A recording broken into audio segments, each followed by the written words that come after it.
The first question this week wasn't, well, how well does this vehicle drive? Have you got enough room to haul the family? But instead, well, what is the bottom dollar? And when that equals six figures, certainly it is kind of the neck snapping approach when people see this vehicle drive by. Hey, welcome to the Station Road Warrior. I'm your host, Grant Roberson. Now, normally when you talk about six-figure vehicles, well, there's a little sports car thrown in, maybe some turbo. Not oftentimes is it about, well, hauling the kitchen sink and everything else you want to throw in it. This behind me, obviously the 2021 Cadillac Escalade, and with it comes a lot of technology, some robust feel, and, well, Cadillac prowess. Now, just a couple test drives back, you may have seen the Buick Envision where I mentioned the kind of smaller SUVs. I have begun to take notice and hinted at something coming my way that may remind me of said vehicles that I like. Obviously, the bigger is better mantra I've always touted. Now, that Buick Envision certainly delivered obviously what I personally own, that smaller SUV feel, but sometimes getting behind this again reminds me, well, just how great it is to go large and in charge. Now, the Cadillac Escalade is its fifth generation, been around about 20 years, and it's not reinventing itself, basically going too big or going too small or whatever. It's just reinventing the technology that we throw inside these vehicles. Now, first off, I like the fact that we've gone a little bit less of that cladding that we went through in the mid-2000s, a lot of applique on the outer side, making it look Transformer-esque. Now we're going with kind of that sleek premium look, really not dressing it up too much. Nice tight body lines, modest midline, and of course, chrome all the way around this vehicle, to be expected. Now, certainly chrome surrounds this vehicle, to be expected, but one surprising feature that is missing is the huge chrome grille warfare. Instead, it's gone with a more two-tone approach, giving it a menacing look here on this particular model. Of course, chrome wrapping in and all the way down the vehicle. The other big story besides, well, the bottom dollar is the size of this vehicle, certainly measuring up. Now, just a week or two ago, you heard me talking about downsizing my point A to point B travels. This will certainly upsize it if I go back this route. Now, what you're going to see is two models, the standard like we see here, or the ESV, which simply adds about 15 more inches than what we have here. Overall length on this vehicle, around about 211 inches, wheelbase about 120 inches. As for width, about 81 inches wide and 76 inches tall. Lastly is ground clearance, not too shabby, around about 8 inches, which is notable when you climb inside. Not necessarily a running, jumping affair, but a modest climb here and there. Now, one thing that helps on a premium vehicle is certainly side rails. I don't like when they're permanently affixed, but in this case, they drop down when needed. From the profile, you can say the Escalade kind of takes a subdued approach, hints of chrome here and there, modest ridges across the horizontal plane, and really the Cadillac emblem somewhat subdued there on that rear pillar. But sweep around to the grille warfare, you could say it's the Clark Kent revealing the S with that Cadillac emblazoned there on the front, and the grille warfare with this two-tone aggressive look, certainly wrapped in that chrome. As for the rest, body color all the way around. This reminds everyone what they're dealing with. Now, one onlooker kind of took a step back and said, well, something's missing. And after a couple of glances, I finally realized, well, maybe it's the headlight appointments. A lot of trucks and big SUVs are going with a massive offering with headlight assemblies. You'll see them vertically stacked. Here on the Escalade, a little different approach. Very modest offering when it comes to the headlights. And of course, this vertical stack, which couples nicely there with the rear taillights. But all that said, typically right through here on the trucks and SUV market, you're going to see a huge offering when it comes to headlights. Instead, the Escalade, a little bit more aggressive and a lot more, well, body cladding. Behind the grille, you will find active shutter control, pretty much opening and closing as needed. As for the turn signal operation, I like how Cadillac integrates it with the vertical alignment here with this accent lighting. That means it doesn't come in competition with the daytime running lights, which gives you that kind of squinty affair. If the turn signal turns on, this typically would have to turn off, and just looks kind of like one headlight is closed, makes it look odd. By integrating it down here is accent light, turn signal, accent light, turn signal. Just a lot more integrated. Also, that turn signal operation is also found on this side mirrors, just adding a little bit more alertness to people around you. Ingress into this vehicle, to be expected, smart key system. Pretty much the only time you're going to interact with it is when you put it into your pocket, but just to note, there is operation for locking, unlocking, remote start, rear hatch lift, as well as popping that rear glass if you just want to have a quick access. But what I really like is they have access points at every door. Well, and that's just to be expected. Pretty much a little button here, just press it, unlocks with ease. Even more so is security all the way around this vehicle, and that means right down to the fill-up area. When this vehicle is locked, this is locked as well. If you simply unlock it, well, this is going to pop open with ease. What you're also going to find is a capless system, making fill-up one less step.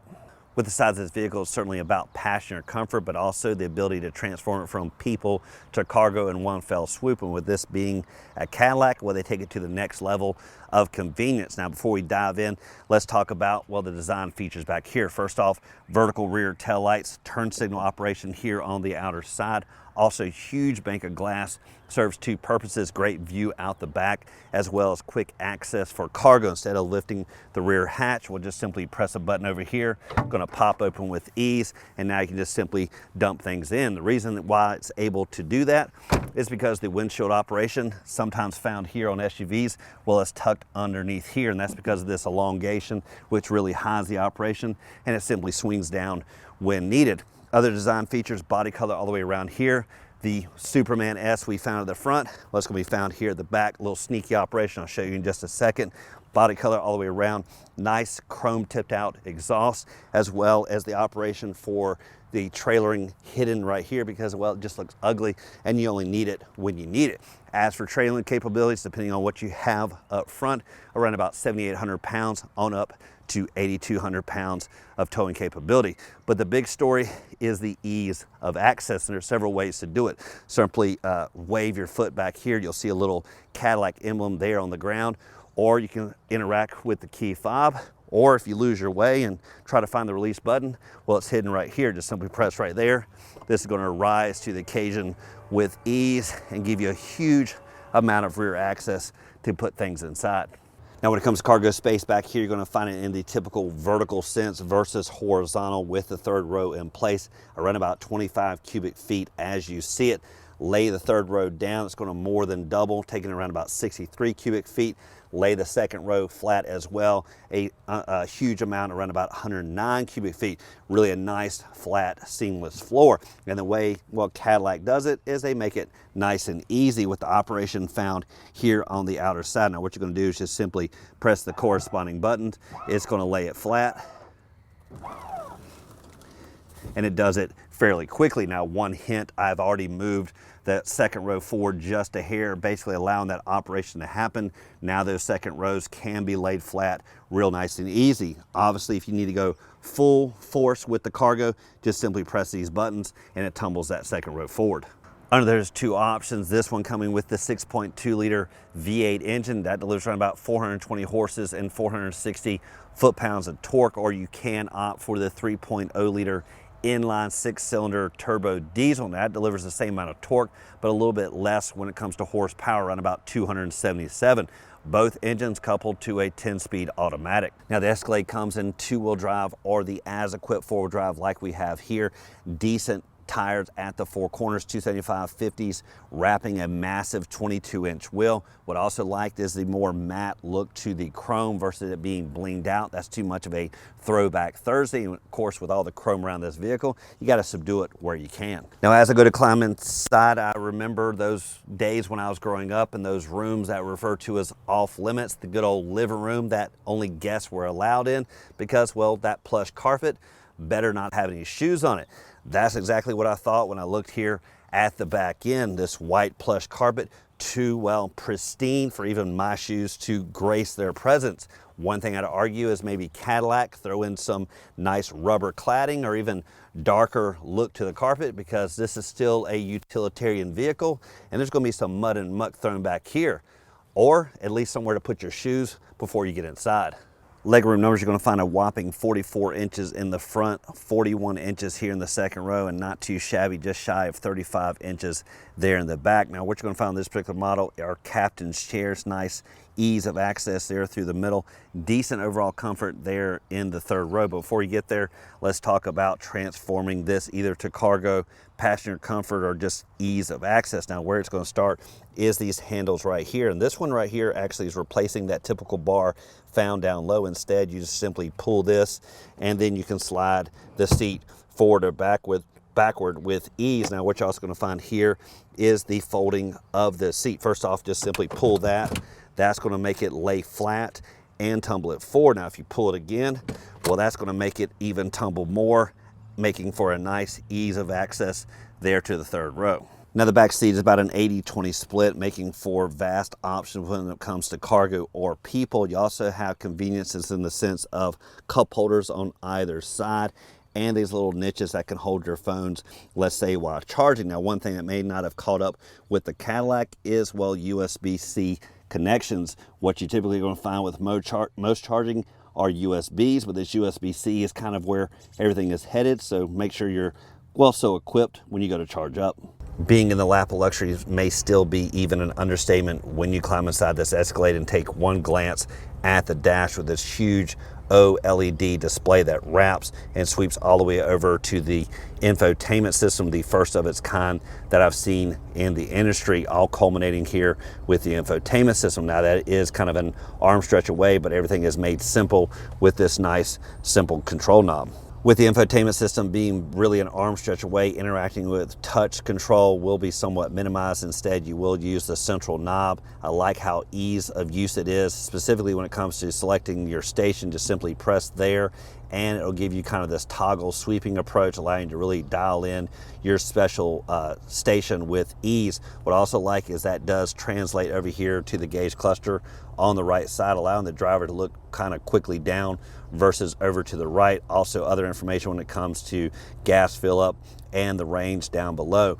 Taking center stage, of course, will be the digital readout for speed, as well as some other information here on the left side, and even more information far to the left. A little deeper dive at the entertainment system. First off, when you hit the home screen, you will kind of get this quadrant look. Gives you lots of options at a glance. You can swipe over. That's going to give you all the other apps that you can kind of sort through, even various settings. One thing I did like is the APA, basically parking assist. Once you press that, you will get into kind of this parking mode, autonomous like process, really searching for a parking space, and you can kind of tell it which way it's going to head.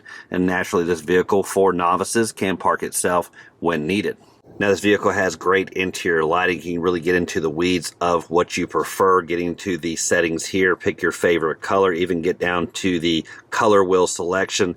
But again, tons of options and really setting the tone of, well, what you prefer.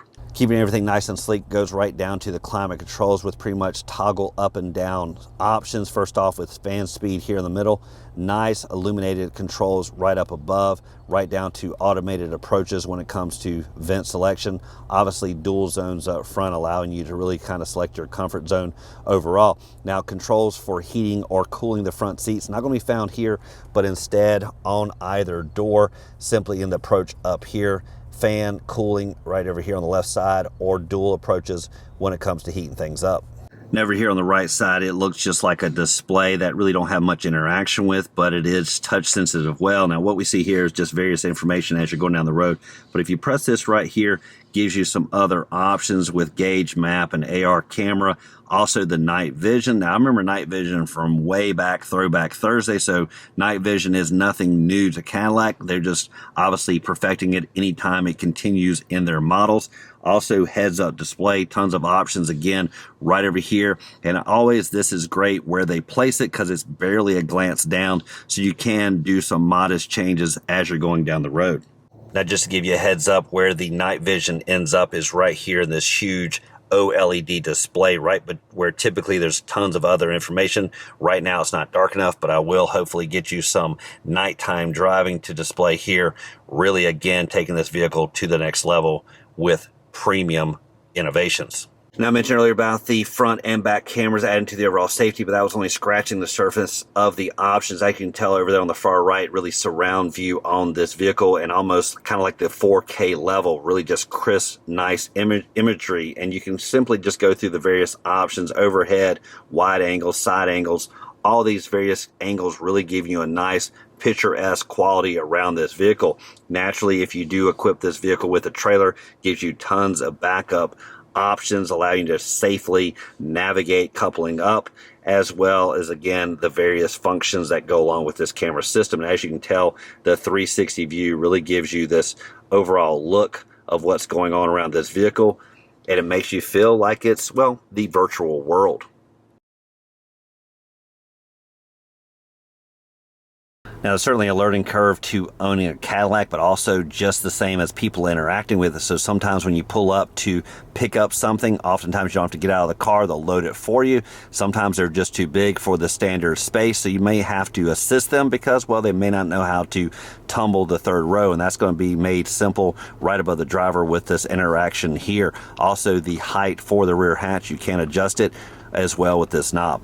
Now, one of the biggest features and one of the ones most people wanted to hear about was the Super Cruise mode, which I did test out on one of the sedans previous. Now, it interacts with a lot of various sensors right here. First off, you're going to see it illuminate here on the steering wheel when it is active. It's going to give you a green bar when all is well. It's going to blink when it wants your attention and will go to an alarming red when you're doing something wrong. And as I noted one time, it does give you a nice voice yelling at you when you really have just failed totally. But where it all starts is down here below. You do have the cruise control options, but you have this down here for Super Cruise. Basically just press that button and over there on the right side will illuminate the Super Cruise, and it will tell you whether if it's available or not. And the way it really interacts is with the road you're on. If it is well painted and well striped, the sensors will pick up on that. It will know you're in the lane, press that button, and it worked very well on the open highway and pretty much just set the cruise and forget about it.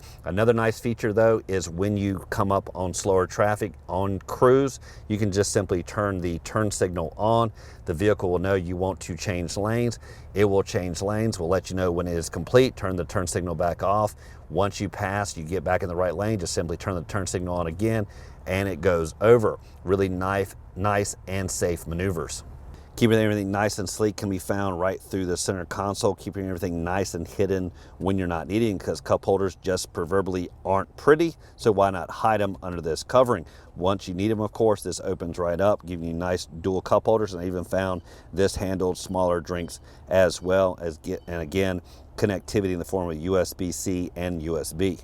For chargeability, when it comes to wireless charging, I expected this vehicle to have it, and after a couple of glances, I found the nice little niche found right here. Now, interestingly, I thought it was going to be too small to handle my so-equipped phone with its case, but thankfully it did squeeze in quite well. Once you get it down far enough, you will hear the alert that lets you know it is charging, and basically you can leave it in there, and of course you got it Bluetooth connected. You really don't have to interact with it anyway. Huge center console, and as I always say, it has this nice divide, almost telling front occupants where their elbows should remain. Right through here, this is just kind of an accent look, really not meant for your phone or anything, but just gives a nice overall design quality. Now, once it rises up, what you're going to find is a decent overall console. It does have connectivity in the form of a USB-C and a USB and traditional car outlet as well. This upper tray that can move out of the way, but a deep storage console, which you also find is this on-off button for the traditional household outlet found there in the back. Now, I mentioned earlier about that rear hatch, that huge bank of glass gives you a nice viewpoint from the rear view mirror, but oftentimes when you have people in the back, that's going to give you some blind spots. Thankfully, Cadillac thinks of everything and puts a video monitor here in the mirror when needed, allowing you to see out the back at all times, regardless of what might be in the way. For backseat drivers, definitely going to be pampered when it comes to climate controls, both heated seats for the captain chairs as well as fan speed and temperature select for back here. Nice vents up in the ceiling, really directing air where you need it. Also connectivity in the form of USB-Cs and these HDMI connections and a power supply. Now, what are those HDMI connections for? Well, for entertainment, you're going to find it in the form of these big monitors on the back of the headrest for both front occupants. What you're going to find is connectivity here on the side, again with USBs, HDMIs, as well as some listening enjoyment, and they can even, well, figure out where they want to go. So if you are the co-pilot in the back, well, you can simply hit the navigation, search out some things, and, well, direct this car exactly where you want to head. Now, it does for this edition where we're going to test right behind the wheel of the 2021 Cadillac Escalade, a vehicle that really wowed us, both with its overall size, its roadworthiness, and innovations there on the inside. Now, this vehicle started at around about $85,000, but with the extras thrown in, it took it to around about $109,000 all in. But that's because, well, luxury comes at a price, and well, not shocking when Cadillac's adorned there on the front. Now, as always, thank you for watching this edition of Road Warrior. Keep both hands on the wheel and eyes straight ahead.